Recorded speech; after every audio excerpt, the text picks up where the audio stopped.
Today, thousands of gamers are calling for a boycott of Gotham Knights. It's kind of crazy that this game has managed to stir up so much bad controversy a couple days before release, but gamers do feel lied to. Everything about this game has sort of led to weird conversations ever since its initial reveal. The idea of a Batman game that doesn't have Batman in it, the fact that the voice acting feels a little bit strange. Whenever we saw long gameplay segments, something definitely seemed off. And now, with the latest previews, it feels like even the top websites aren't exactly impressed. But what's happened today is that somebody managed to get their hands on an early copy of the game, just a physical disc, and they've been playing it and they don't have an embargo. So they've been talking about all the technical details of the game, and it sounds like it's stuck at 30 frames a second, and the visuals are strangely bad. And now Gotham Knights' developers have released an official statement. Let's go through all of it. What's up, gamers? DreamcastGuy here. Hi, hope you're having a great morning. Please like this video and subscribe if you haven't already. So, starting off, this is an article over on Push Square. It talks about the PS4 and the PS5 versions. Just also consider the fact that this also relates to the Xbox Series X.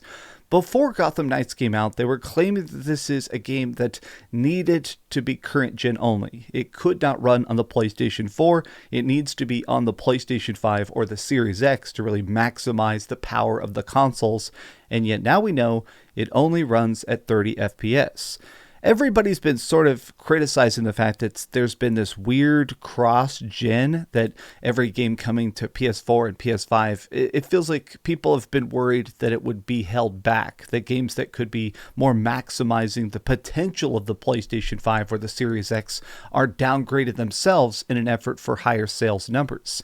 And so it's weird that this is now a next-gen only exclusive. This is a game that's only coming to these newer systems, and yet still runs and looks terrible. Now, a lot of people have also been upset by a lot of the character design. This is the new Harley Quinn. I kind of dig it personally. I think something about them looking more crazy and less beautiful, I think it's an interesting choice. I do think her hammer graphically looks weird, but you know what? I'm definitely going to check the game out. I definitely want to review it for myself. But people have been upset because what happened is, because this guy who has an early copy of the game has been showing gameplay of it, people have noticed the game just runs super bad. Well, they finally released an official statement. Because the word actually 30 frames a second was trending for like 12 hours, the official developers released a statement to try and explain it. There isn't even going to be a performance mode. The graphics are going to look bad, the frame rate is going to be terrible, and there's literally nothing we can do about it. Hey, I know many of you are wondering about the availability of a performance mode for Gotham Knights on consoles. Due to the type of features we have in our game, like providing fully untethered co-op experience in our highly detailed open world, it is not as straightforward as lowering the resolution and getting a higher FPS. For this reason, our game does not have a performance and quality toggle option and will run at 30 FPS. Now, what's funny here is you can see that people gave it thumbs up, cries, thumbs downs, tons of stuff like that. There is a little middle finger emoji right here. After about 30 minutes, they actually banned the middle finger from their server, so it made this disappear. I'm glad somebody got the screenshot of the middle finger here. But understandably, people are upset, because what's kind of weird to think about is that there is multiple versions of it. If you want to buy this on PlayStation 5 or Xbox Series X, it is $70. If you want to buy it on PC, it's $60. And on PC, it's objectively going to run better. I mean, most PCs are more powerful than the PlayStation 5. It's weird that you are literally being forced to pay more money for the objectively downgraded version. Now, I do fully believe that a lot of this anger, a lot of this vitriol is coming down to the set expectations. If you say we have a giant game that can only run on next-gen consoles, and then it turns out it runs at 30 frames a second, it's going to make people feel like they're being screwed. And I understand that. Consider some like crazy comparison like the Steam Deck. I've been playing a lot of the Steam Deck recently. This is Elden Ring. Elden Ring runs at 30 frames a second on my Steam Deck. So, you know what? That's not the best frame rate, but it's a freaking handheld. It's Elden Ring on a little teeny tiny screen. I am expecting lower performance because this is a tinier system. They've properly set my expectations of saying, okay, we are having to downgrade, we're having to scrape together the power to make sure this runs as good as possible. It does feel a bit like they purposely misled us. I mean, this game is coming out in 6 days, and they're just now talking about the fact that it's going to be stuck at 30 frames a second. You didn't think that was more relevant information? They still haven't even talked much about PC specs or anything like that. We really know nothing about this game, and it's a full-priced experience. I mean, this is supposed to be clearly a big holiday release, and yet, man, we sure know nothing about it other than it's going to run like a wet fart. Disappointment. But I have already seen people, this is a smaller poll, but it's one my buddy Mooch is running over on Twitter right now, and it says, Gotham Knights will only be running at 30 FPS on console. Will this affect your purchase? You got still buying on console, buying on PC, never was buying it, haven't decided yet. Now, it has almost 300 votes here, pretty decent sample size. And what's interesting to me is that it does feel like there is a big demographic that was never into this game initially. I just still feel like the marketing in general of trying to win you over to the idea of Gotham Knights has never been particularly effective. I do feel like after the amazing trilogy of games we got with the Arkham games, Arkham City, Arkham Knight, obviously the beauty of Arkham Asylum, still my personal favorite.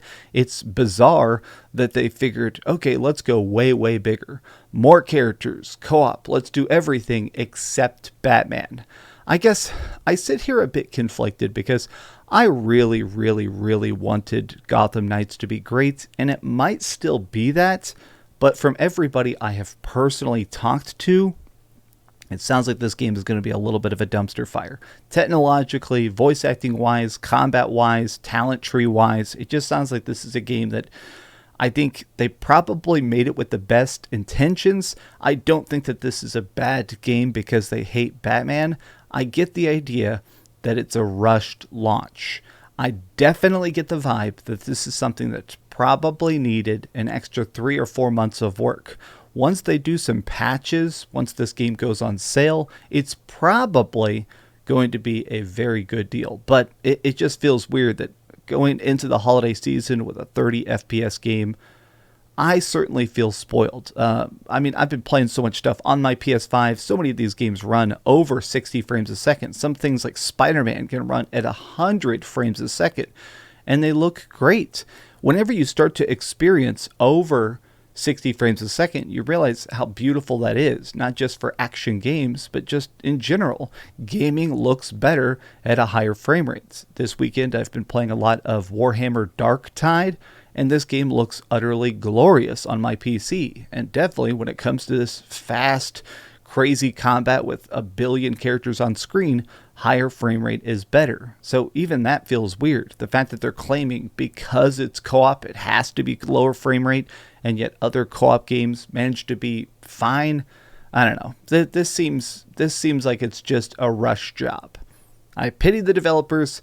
Good luck with your launch, and good luck with the series of patches you guys are going to be cranking out. Your work has just begun.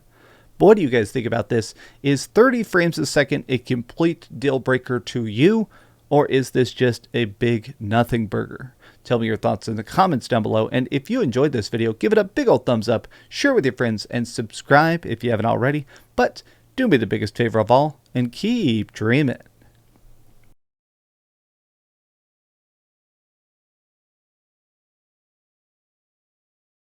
Thanks so much for watching that video. If you want to see something else, you can always click this link to see what I put up last, or, subscribe and see what's coming up next. Also, I promise that whatever I do, it'll try not to suck.